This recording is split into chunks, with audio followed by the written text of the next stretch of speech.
करे, उसके मजहबी मामलात में उसकी तरह करे तो वो उसी में से है। ए बच्चे क्या कर रहा है? खूब खूब चुपचाप बैठना अच्छा से। तो ये खस्सी चढ़ाने का सबूत किसी किताब में नहीं है और न किसी बड़े आलिम ने बताया होगा।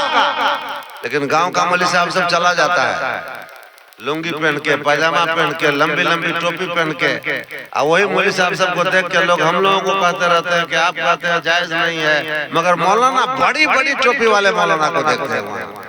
ये आफत है, ये मुसीबत है।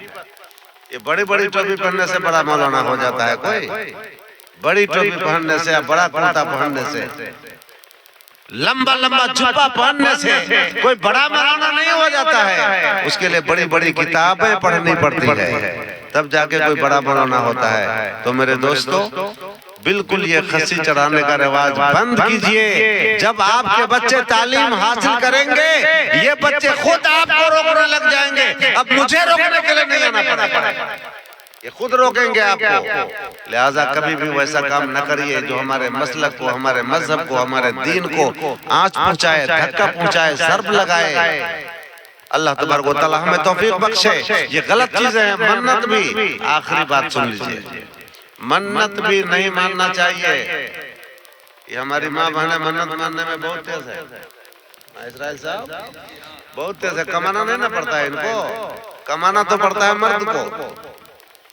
कितनी मुसीबतों से, दिक्कतों, दुश्वारियों से ये मर्द सात समंदर पार जाकर, हजारों किलोमीटर दूर जाकर, बाल बच्चों से दूर जाकर, किस कदर सर का पसीना पांव के जरिए बहाकर 4 पैसे कमाता है। और ये खवातीन, ये महिलाएं घर में बैठी बैठी जोड़े खस्सी देंगे गदा अली बाबा के नाम पर।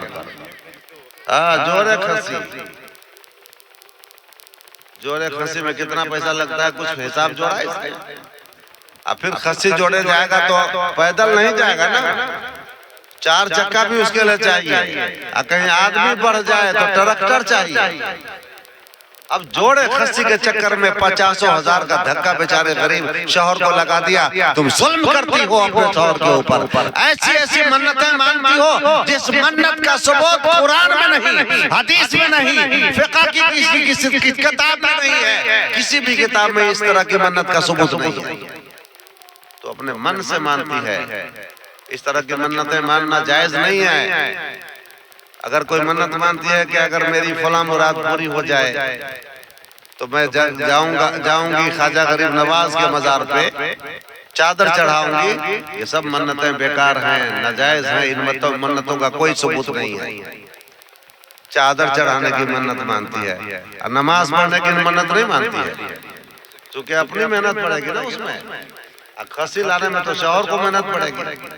तो नमाज पढ़ने की मन्नत नहीं मानेगी, रोजा रखने की मन्नत नहीं मानेगी, गरीबों पर सदका करूंगी 1000-2000 रुपए, ये मन्नत नहीं मानेगी। जो जायज मन्नतें हैं वो नहीं मानेगी, नाजायज मन्नतें मानती है ये। तो चादर चढ़ाने की मन्नत मानना ये शरई मन्नत नहीं है। किसी किताब में इसका सबूत नहीं है। ये अपने मन से मानती है और शौहर को परेशान करती है। शौहर भी इतना बकलोल कि आलिम से जाके पूछ लेगा कि हजरत हमारी बीवी ऐसी ऐसी मन्नत मानी है, क्या करूं? आलिम समझा देगा कि नहीं, ये मन्नत मानना सही नहीं है, आप ना पूरी कीजिए। तो सुन लेगा बकलोला, घर में आकर के बीवी की डांट सुनेगा तो फिर तैयार हो जाएगा। कुरान ने मर्द को हाकिम बनाया है और ये बेचारा हाकिम नहीं, महकूम बना हुआ है। हाकिम तो वो बनी हुई रहती है। अब भूत खेलने का रिवाज, अल्लाह की पनाह। ये भूत खेलने वाले मजार पे जाकर क्या करती रहती है? मेरे बदन पे कौन कौन आते हैं? साबिर बाबा, खाजा बाबा, कुछ तो कहती है इमाम हुसैन आए हैं। आप लोग जरा बताइए, मुझे तकरीर नहीं करूंगा, ये समझा रहा हूं मैं आपको। बीमार है ना, टेबलेट दे रहा हूं। तो टेबलेट कोई जरूरी है कि मीठे लगे आपको? बीमार को दवा कड़वी पिलाई जाती है, अब बीमार को पीना चाहिए वो दवा। खाली मीठे मीठे हफ हफ, कड़वा कड़वा, थू थू ये नहीं कीजिए। कड़वी बातें भी कबूल कीजिए। तो ये भूत खेलने वाली जो कहती है कि मेरे बाद बदन पर नाजिर बाबा आए हैं, साबिर बाबा आए हैं और ख्वाजा गरीब नवाज आए हैं, इमाम हुसैन आए हैं, क्या लगता है आपको ये सही बोलती है? इसके मुंह से शैतान बोलता रहता है, इसकी जबान इसकी होती है, मुंह इसका होता है, बोली शैतान की होती है, जबान इसकी होती है, कलाम शैतान का होता है। शैतान है जो अपनी बोली इसके मुंह से निकलवाता रहता है और आपका ईमान खराब करता है, बर्बाद करता है। अरे या अल्लाह के वली, अल्लाह के महबूबीन, अल्लाह के मुकर्रबीन, ख्वाजा गरीब नवाज, गौसे पाक, हजरत साबिर पाक, साबिर कलयरी और ये बाबा गदाली शाह, ये अल्लाह के महबूबीन मुकर्रबीन बंदे इन भूतनियों के बदन में क्या करने आएंगे?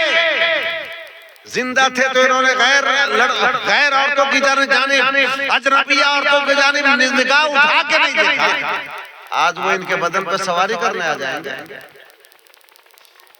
निकम्मा शौहर उसकी बात को सुन लेता है, मान लेता है और 2-2 महीना हाजिरी चल रही है, 2-2 महीना हाजिरी चल रही है, 6-6 महीना हाजिरी चल रही है। नारायणपुर जाके देखिए ना, कितनी खोपड़ी बना लिया, झोपड़ी बना लिया लोगों के डेरा जमाने के लिए।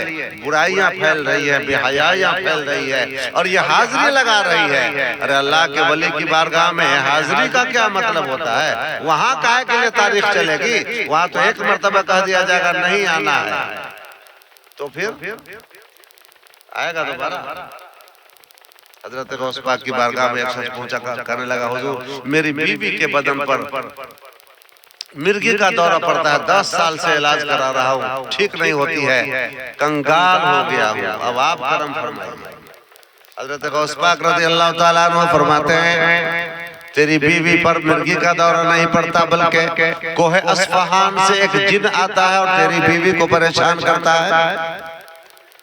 अब दोबारा आए तो बोल देना उसके कान में, अपनी बीवी के कान में मुंह लगा करके बोल देना कि सुनो, बगदाद के रहने वाले अब्दुल कादिर जिलानी ने कहा है दोबारा मत आना वरना खैरियत नहीं है।